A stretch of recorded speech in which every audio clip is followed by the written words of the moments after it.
প্রায় অনেকগুলো মাস ধরে সকাল 5টার সময় ঘুম থেকে উঠি, তবু এটা আমার অভ্যাসে পরিণত হচ্ছে না।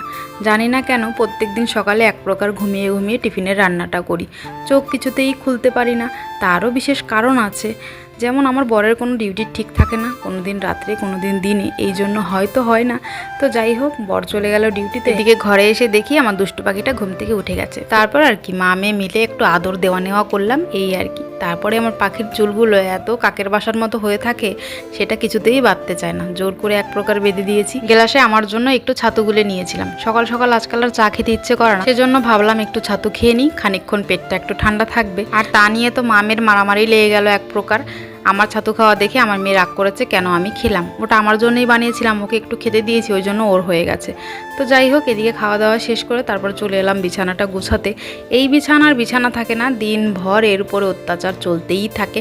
এখন আমি গুছিয়ে রাখছি ঠিক কথাই, কিন্তু একটু পরে এর যা অবস্থা হবে সেটার দেখার মতো নয়। সারাদিনে আমি এই কাজটুকুই করি, সারাদিন ঘর গোছাও আর ছেলে মেয়েকে দেখে রাখো, ওদের খাওয়াও নাওয়াও, হাগু করাও হিসু করাও, এগুলোই আমার কাজ। আর এগুলো করতে করতে কখন যে সকাল থেকে রাত হয়ে যায় খানিকটা আমিও বুঝতে পারি না। তবে আজকে মেঘের অবস্থা বেশি ভালো নয়, আকাশে মেঘ কালো করে এসেছে। একটু বেরিয়েছিলাম রাস্তার ওদিকে, তারপর দেখি এইরকম অবস্থা।